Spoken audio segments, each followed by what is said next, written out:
राधे राधे दोस्तों। आज मैं जो आपको कहानी सुनाने वाला हूँ, अगर आप उसे अपने जीवन में अप्लाई करते हो तो आपकी ज़िंदगी बदल सकती है। तो चलिए आज की कहानी शुरू करते हैं। गुरु और शिष्य की कहानी।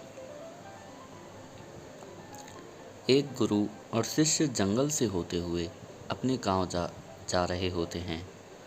अंधेरा काफ़ी हो चुका था। शिष्य ने अपने गुरु से कहा कि गुरुजी, काफ़ी रात हो चुकी है।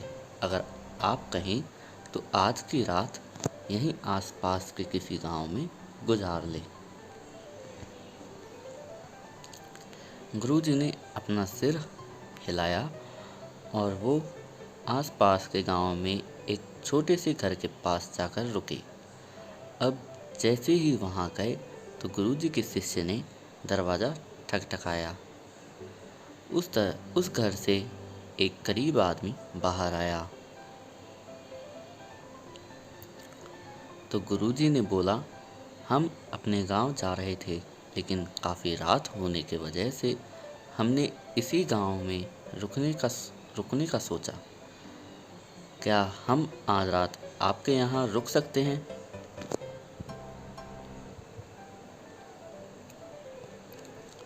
गरीब आदमी बोला, हाँ क्यों नहीं, आप दोनों अंदर आ जाइए। अब जैसे ही गुरुजी अंदर गए, उन्होंने देखा कि उस आदमी के घर में बहुत ज़्यादा गरीबी थी।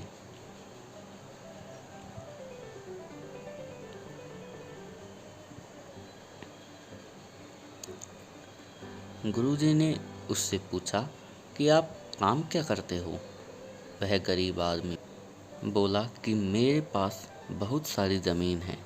तो गुरुजी ने बोला, अगर तुम्हारे पास बहुत सारी ज़मीन है तो इस तरह से क्यों रह रहे हो?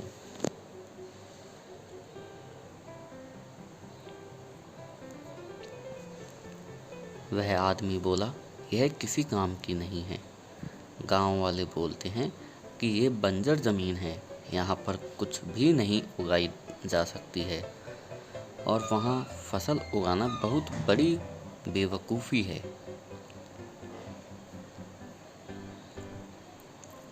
गुरुजी ने बोला कि तुम्हारा गुजारा कैसे होता है? उसने बोला कि मेरे पास एक भैंस है जिससे मेरा पूरा घर चलता है। यह सुनने के बाद गुरुजी सो जाते हैं और रात में जब सब लोग सो रहे होते हैं तब गुरुजी अपने शिष्य को उठाते हैं और उस गरीब आदमी की भैंस लेकर अपने गांव चले जाते हैं।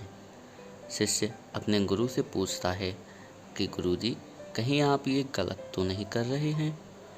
उस गरीब आदमी की रोजी रोटी इसी भैंस की वजह से चलती है।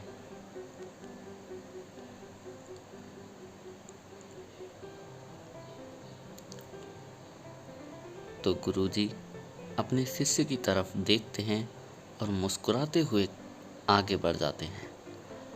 उस बात को तकरीबन 10 साल गुजर जाती है और जो गुरु का शिष्य था वह बहुत बड़ा गुरु बन चुका था। तो एक दिन उन्हें उस गरीब आदमी की याद आती है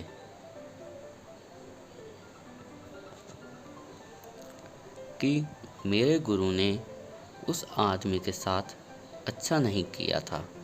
मुझे एक बार चलकर देखना चाहिए कि वह आदमी अब किस परिस्थिति में है।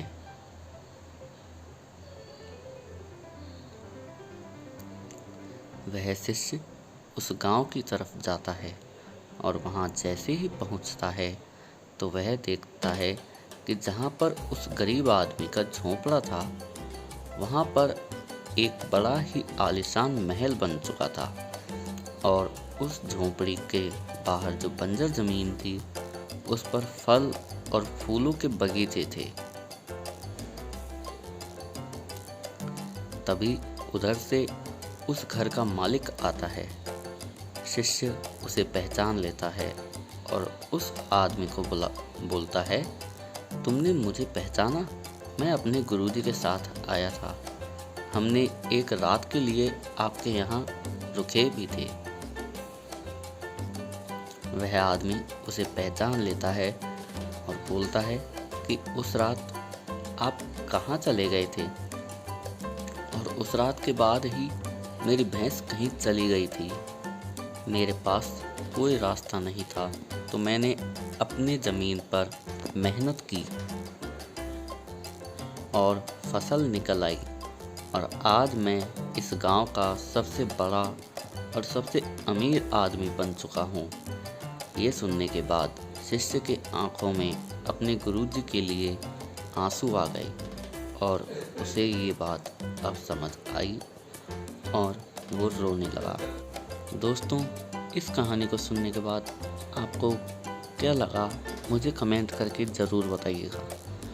और इस कहानी का सीधा सीधा मतलब ये है कि आपके अंदर काफ़ी सारा टैलेंट होता है, लेकिन आपकी लाइफ में भी ऐसी कोई ना कोई चीज़ ज़रूर होती है जो आपको रोके रखती है, आपके उस टैलेंट को दबाए रखती है। तो देखिए कि आपके पास भी भैंस के जैसी कोई ऐसी चीज़ तो नहीं जो आपको रोके रख रही है, जो आपको मतलब जॉब नहीं लगने दे रही, आपको आलसी बना रही है, आपको कोई काम नहीं करने दे रही। वो कुछ भी हो सकता है। Thank you.